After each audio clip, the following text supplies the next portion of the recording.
नमस्कार। आज के वीडियो में हम डिस्कस करेंगे mechanism of bakelite synthesis in the acidic medium. Bakelite को फिनोल फॉर्मेल्डिहाइड रेजिन भी बोला जाता है क्योंकि ये दो कंपोनेंट्स को मिलकर बना होता है, फिनोल और फॉर्मेल्डिहाइड। दोनों को इनके इसके मोनोमर आप बोल सकते हैं और दो मेथड से हम बेकेलाइट को सिंथेसाइज कर सकते हैं in the acidic medium, in the basic medium. आज के वीडियो में हम एसिडिक मीडियम में क्या मैकेनिज्म रहता है बेकेलाइट सिंथेसिस का वो डिस्कस करेंगे, राइट। तो सबसे पहला जो पॉइंट है एसिडिक मीडियम सिंथेसिस में वो ये है कि बेकेलाइट को जब आप सिंथेसाइज करते हैं एसिडिक मीडियम में तो फॉर्मेल्डिहाइड का कंसंट्रेशन जो है वो फिनोल से बहुत ही कम रहता है, राइट। मैंने कहा दो कंपोनेंट्स को मिलकर आप बनाते हैं तो फॉर्मेल्डिहाइड का कंसंट्रेशन जनरली जो है वो कम रहता है फिनोल से, राइट। और जो पहला रिएक्शन है that is an electrophilic substitution reaction, जिसमें फिनोल फॉर्मेल्डिहाइड के साथ रिएक्ट करता है to substitute the hydroxy methyl group at its ortho position and as well as at the para position। तो देखिए दो पोजीशन, दो ऑर्थो पोजीशन जो है हर एक फिनोल ग्रुप के ऊपर होती है और एक जो है वो पैरा पोजीशन होती है। तो इसीलिए ऑर्थो सब्स्टिट्यूटेड प्रोडक्ट जो है उसकी कंसंट्रेशन जनरली ज्यादा रहती है in comparison to the para substituted product, right. लेकिन होता क्या है वो इलेक्ट्रोफिलिक सब्स्टिट्यूशन होती है। किस तरह से ये इलेक्ट्रोफिलिक सब्स्टिट्यूशन प्रोसीड करती है वो हम देखते हैं। देखिए फॉर्मेल्डिहाइड जो है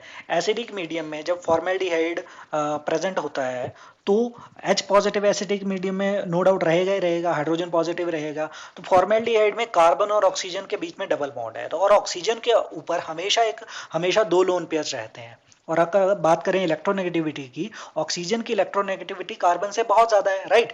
कार्बन से ज्यादा इलेक्ट्रोनेगेटिविटी है और इसके ऊपर दो लोन पेयर्स हैं तो ऑक्सीजन जो है वो अपने लोन पेयर्स डोनेट कर देता है या ये एक तरह से अटैक कर देता है H पॉजिटिव के ऊपर। जब ये अटैक कर देता है H पॉजिटिव के ऊपर तो इसके लोन पेयर जो है H पॉजिटिव पे शिफ्ट हो जाते हैं तो ऑक्सीजन पे आ जाता है, थोड़े टाइम के लिए पॉजिटिव चार्ज इसके ऊपर आ जाता है और अपने पॉजिटिव चार्ज को न्यूट्रलाइज करने के लिए इस डबल बॉन्ड के इलेक्ट्रॉन्स को ये ग्रैब कर लेता है ऑक्सीजन, क्योंकि इसको इलेक्ट्रोनेगेटिविटी ज्यादा है, राइट। ये अपने डबल बॉन्ड के इलेक्ट्रॉन्स को ग्रैब कर लेता है और जो डबल बॉन्ड है आपका वो सिंगल बॉन्ड में कन्वर्ट हो जाता है। देखिए इस केस में कार्बन ऑक्सीजन के बीच में एक सिंगल बॉन्ड है, राइट। OH जो है अपने आप न्यूट्रल हो जाता है और जो पॉजिटिव चार्ज है वो कार्बन के ऊपर आ जाता है। Ultimately the reaction from the reaction between formaldehyde and H positive a hydroxy methylium cation is generated, जो कि एक बहुत ही स्ट्रॉन्ग इलेक्ट्रोफाइल है, राइट। ये एक बहुत ही ज्यादा स्ट्रॉन्ग इलेक्ट्रोफाइल है जो कि अटैक कर सकता है किसी भी इलेक्ट्रॉन हैविंग स्पीशीज पे। अब इस रिएक्शन मीडियम में हमारे पास कौन सी इलेक्ट्रॉन रिच स्पीशीज है, वो है फिनोल, राइट। फिनोल में देखिए, फिनोल में हमारे पास एक बेंजीन रिंग लगी हुई है ऑलरेडी फिनोल में, राइट। इस बेंजीन रिंग में 3 डबल बॉन्ड है जो कि रेजोनेंस में घूम रहे हैं, राइट। ये डबल बॉन्ड, ये इलेक्ट्रॉन एक तरह से 6 इलेक्ट्रॉन जो है वो रेजोनेंस में घूम रहे हैं।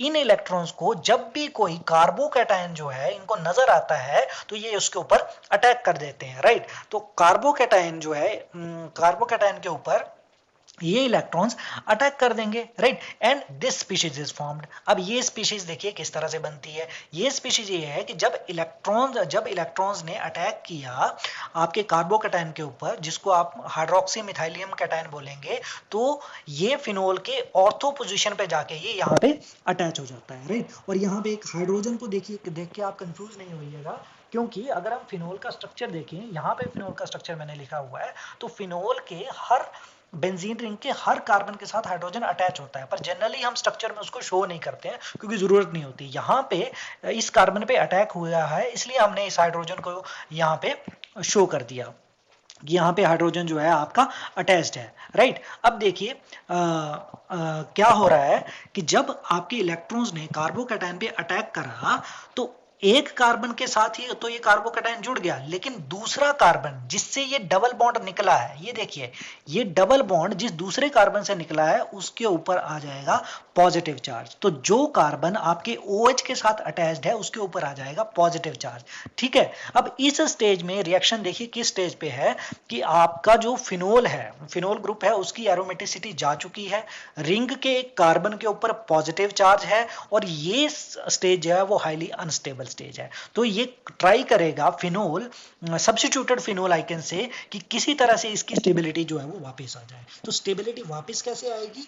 जब दोबारा से इसकी एरोमेटिसिटी जो है वो वापस आ जाए। एरोमेटिसिटी वापस आने के लिए इसका डबल बॉन्ड का वापस आना बहुत जरूरी है। तो ये हाइड्रोजन जो है, ये हाइड्रोजन जो इस कार्बन के साथ अटैच्ड है, ये hydrogen in the form of H positive यहां से निकल जाता है, माइनस H पॉजिटिव यहां से होता है, H पॉजिटिव की फॉर्म से यहां से निकल जाता है, और इस हाइड्रोजन के साथ जो इलेक्ट्रॉन अटैच थे, those electrons are transferred in the form of a double bond. देखिए यहां पे डबल बॉन्ड नहीं था, यहां से H पॉजिटिव आपका निकल गया, और ये डबल बॉन्ड जो है यहां पे दोबारा जो है वो क्रिएट हो जाता है, और इस OH के साथ जो कार्बन अटैच्ड है उसके ऊपर जो पॉजिटिव चार्ज, देखिए यहां हमने पॉजिटिव चार्ज की बात करी थी, जो पॉजिटिव चार्ज इस पे होता है वो पॉजिटिव चार्ज खत्म हो जाता है, राइट। तो अभी ultimately we by the reaction of formaldehyde with phenol we get a substituted 2 hydroxy methyl phenol, जिसका मैकेनिज्म हमने डिटेल में यहां डिस्कस कर लिया। जिस तरह से आपका ऑर्थो पोजीशन पे सब्स्टिट्यूशन होता है, इन द सिमिलर वे आपका पैरा पोजीशन पे भी सब्स्टिट्यूशन होता है सिमिलरली, राइट। और ऑर्थो पोजीशन पे एक साइड अटैक हो सकता है और दूसरी साइड भी अटैक हो सकता है। लेकिन अब इसमें आप हमें एक चीज याद रखनी पड़ेगी कि फिनोल और फॉर्मेल्डिहाइड में फॉर्मेल्डिहाइड की कंसंट्रेशन जो है वो बहुत ही कम होती है। तो फिनोल जो है ओनली मोनो सब्स्टिट्यूटेड फिनोल जो है इसमें केस में बनेगा। डाई सब्स्टिट्यूटेड या ट्राई सब्स्टिट्यूटेड फिनोल बनने के चांसेस जो है वो बहुत कम है। So this is the reaction, this is the first reaction which leads to formation of 2 you can say hydroxy methyl phenol from the phenol and formaldehyde through electrophilic substitution reaction. Now next is the propagation reaction, right? Now in the propagation reaction, what happens is this substituted 2 hydroxy methyl phenol, right? It can react with another phenol to form a dimer, right. ये dimer बनाता है, और dimer किस तरह से बनता है? देखिए एक तरह से हम इसको इमेजिन कर सकते हैं कि एक फिनोल का मॉलिक्यूल और दूसरे फिनोल का molecule, they are attached through a methylene bridge, और ये मिथाइलिन ब्रिज कहां से मिलता है? हमें फॉर्मेल्डिहाइड से, राइट। अब ये जो सेकेंड प्रोपेगेशन रिएक्शन है ये किस तरह से काम करता है ये हम अब देखते हैं, राइट। तो देखिए अब हमारे पास रिएक्शन 1 में हमें जो स्पीशीज ऑब्टेन हुई है वो है आपके पास हाइड्रोक्सी मिथाइल फिनोल, राइट। मतलब फिनोल के साथ ये CH2OH ग्रुप जो है वो लगा हुआ है। अब CH2OH ग्रुप का जो ऑक्सीजन है उसके ऊपर लोन पेयर प्रेजेंट है, राइट। ये रिएक्टर CH2OH ग्रुप जो है ये एक रिएक्टर स्पीशीज है, इसके ऑक्सीजन के ऊपर जो है वो लोन पेयर प्रेजेंट है। तो अल्टीमेटली ये ऑक्सीजन जो है फिर से H पॉजिटिव पे अटैक कर देगा, क्योंकि यहाँ पे जो है एसिडिक मीडियम प्रेजेंट है। जब ये H पॉजिटिव पे अटैक करेगा तो OH2 टाइप की स्पीशीज जो है बनने, मतलब H2O जो है वाटर यहाँ पे बना जाएगा विद द पॉजिटिव चार्ज। तो वाटर यहाँ से बहुत ही, जैसे जितनी जल्दी ये स्पीशीज बनती है उतनी जल्दी आपका वाटर जो है, वाटर मॉलिक्यूल इस रिएक्शन में यहां से निकल जाता है, यहां से ये वाटर मॉलिक्यूल बाहर निकल जाता है, right, leading to formation of CH2 1 positive. Water molecule कैसे निकलता है? OH2 में, OH2 यहां पे देखिए OH2 में पॉजिटिव चार्ज है, राइट। पॉजिटिव चार्ज जब OH2 पे है तो ये ऑक्सीजन जो है, ये ऑक्सीजन सॉरी इस स्पीशीज में ये ऑक्सीजन जो है इस कार्बन से इलेक्ट्रॉन ले लेगा। जब ये इस कार्बन से इलेक्ट्रॉन ले लेगा तो इस कार्बन के ऊपर आ जाएगा पॉजिटिव चार्ज, राइट। अब ये जो स्पीशीज यहाँ पे बनी, देखिए ये स्पीशीज, ये जो पॉजिटिव चार्ज स्पीशीज यहाँ, ये कार्बोकैटायन टाइप यहाँ पे बना, ये carbocation is similar to the carbocation formed in the reaction 1। Reaction 1 में फॉर्मेल्डिहाइड से जो कार्बोकैटायन बनता था वो सेम ऐसा ही है जो यहाँ पे बना है। मतलब CH2 के ऊपर एक तरह से आपका पॉजिटिव चार्ज आ गया है, लेकिन फर्क सिर्फ इतना है कि ये थोड़ा सा रेजोनेंस स्टेबलाइज होता है, क्योंकि ये फिनोल रिंग से अटैच्ड है। तो ये OH के साथ ये रेजोनेंस, ये देखिए ये रेजोनेंस स्टेबलाइजेशन इसकी हो जाती है, लेकिन ultimately it is a carbocation, right. Now this carbocation is present in the reaction mixture. अब कार्बोकैटायन को क्या चाहिए? इलेक्ट्रॉन। इलेक्ट्रॉन कहां से मिलेंगे? फिनोल ग्रुप से। तो जो फ्री फिनोल ग्रुप है उसके इलेक्ट्रॉन्स फिर से इस कार्बोकैटायन के ऊपर अटैक कर देंगे। अटैक करने से सेम वही रिएक्शन होगा, इलेक्ट्रोफिलिक सब्स्टिट्यूशन टाइप रिएक्शन होगा। जब ये अटैक करेगा इसके ऊपर तो एक कार्बन तो इसके साथ अटैच है कार्बोकेटायन के साथ, जो OH के साथ कार्बन अटैच है उसके ऊपर आ जाएगा पॉजिटिव चार्ज, राइट। अब इस स्पीशीज की जो है एरोमेटिसिटी वो खत्म हो गई है, it will try to regain its aromaticity. तो एरोमेटिसिटी कैसे रीगेन होगी, यहां से जो हाइड्रोजन है ये -H पॉजिटिव की फॉर्म में यहां से ये बाहर निकल जाएगा और आपका डाइमर प्रोडक्ट जो है वो बन जाएगा, right. So ultimately this is the overall reaction in the second part. पहले रिएक्शन में जो है आपका हाइड्रोक्सी मिथाइल सब्स्टिट्यूटेड फिनोल बनता है, दूसरे रिएक्शन में by the similar electrophilic substitution reaction जो है आपका डाइमर जो है वो बन गया है। सिमिलरली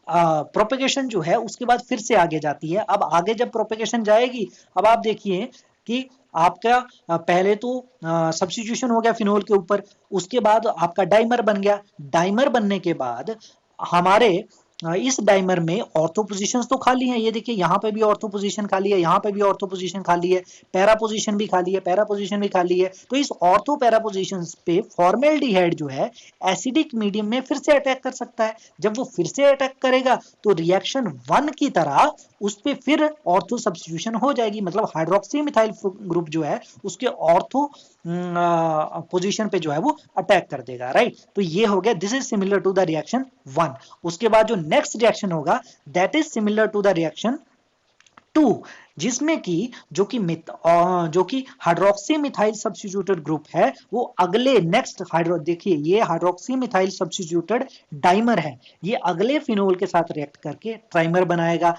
इसी तरह से ये चेंज जो है ट्राइमर, टेट्रामर, पेंटामर, ये चेंज जो है वो चलती जाएगी और एक लंबी पॉलीमेरिक चेंज जो है वो हमें ऑब्टेन हो जाएगी, right. So this is how propagation takes place. और जो लंबी पॉलीमेरिक चेन है जो हमें ऑब्टेन हुई है वो किस चीज की है, phenol phenol phenol, right. They are attached with the methylene bridge from the formaldehyde, मतलब फिनोल फॉर्मेल्डिहाइड की एक लॉन्ग पॉलीमेरिक चेन जो है वो हमें ऑब्टेन हो जाएगी। Now coming to the next slide, next slide में क्या है, ये देखिए हमने 3 रिएक्शन जो है समराइज किए हैं। पहले रिएक्शन में आपका सब्स्टिट्यूशन हो रहा है, दूसरे रिएक्शन में डाइमराइजेशन हो रहा है और तीसरे में आपकी जो है वो प्रोपेगेशन हो रही है to form a long chain, right. लेकिन इसमें इन तीनों रिएक्शंस में हमने जो डिस्कस किया वो सिर्फ ये डिस्कस किया कि आपका ऑर्थो प्रोडक्ट जो है वो ऑर्थो अटैक कर रहा है, लेकिन हमें ये भूलना नहीं चाहिए कि रिएक्शन 1 में हमारा एक पैरा प्रोडक्ट भी बना था।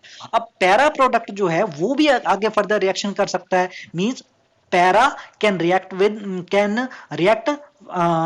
the ortho position of the phenol group, means para will react at ortho position, right। और दूसरा जो रिएक्शन हो सकता है that para can react at para position। तो इस तरह से तीन अलग अलग तरह के डाइमर जो है वो हमें मिल सकते हैं। एक डाइमर ये रहा, एक डाइमर ये रहा, ये है आपका ऑर्थो पैरा डाइमर, ये है पैरा पैरा डाइमर और ये है ऑर्थो ऑर्थो डाइमर।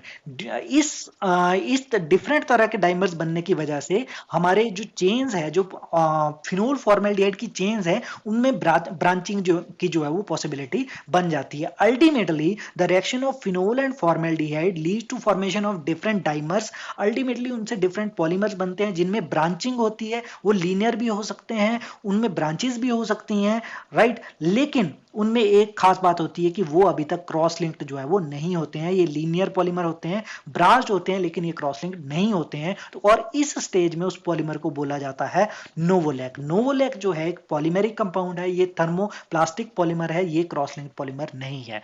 बेकेलाइट बनाने के लिए हमें एक स्टेप और जाना पड़ेगा, इस नोवोलैक की क्यूरिंग करनी पड़ेगी। अब बेकेलाइट और नोवोलैक में क्या डिफरेंस है वो हम इस इमेज से हमें बिल्कुल क्लियर हो सकता है कि बेकेलेट और नोवोलैक में एग्जैक्ट डिफरेंस क्या है। कि हम इस टाइम इस स्टेज पे हैं कि हमारे पास लॉन्ग पॉलीमेरिक चेन्स तो बन गई हैं लेकिन वो पॉलीमेरिक चेन्स आपस में अटैच्ड जो है वो नहीं है। तो हमें क्या करना है, हमें ये जो क्रॉस लिंक्स हैं, ये क्रॉस लिंक्स इन पॉलीमर चेन्स के बीच में इंट्रोड्यूस करने हैं, right. And the introduction of cross link, this process is known as curing. अब क्योरिंग किस तरह से की जाती है? अब फॉर्मेल्डिहाइड तो हमारे पास खत्म हो गए हैं, क्योंकि फॉर्मेल्डिहाइड की कंसंट्रेशन तो पहले ही हम कम लेते हैं। तो ये जो चेन्स हैं इनको हम कैसे अटैच कर सकते हैं? With the help of a curing agent which is known as HMTA, hexamethylene tetrammine.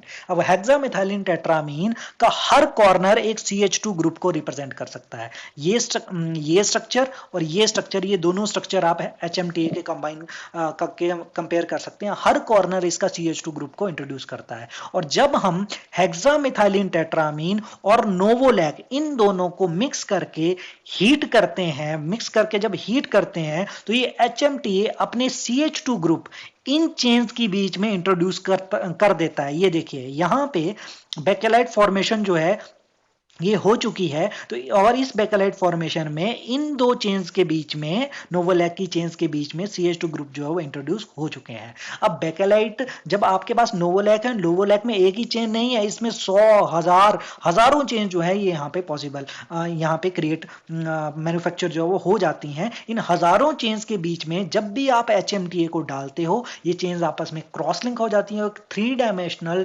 Cross linked thermosetting polymer is formed, which is known as bakelite. So this is all about the mechanism of synthesis of bakelite. Thank you so much. In the acidic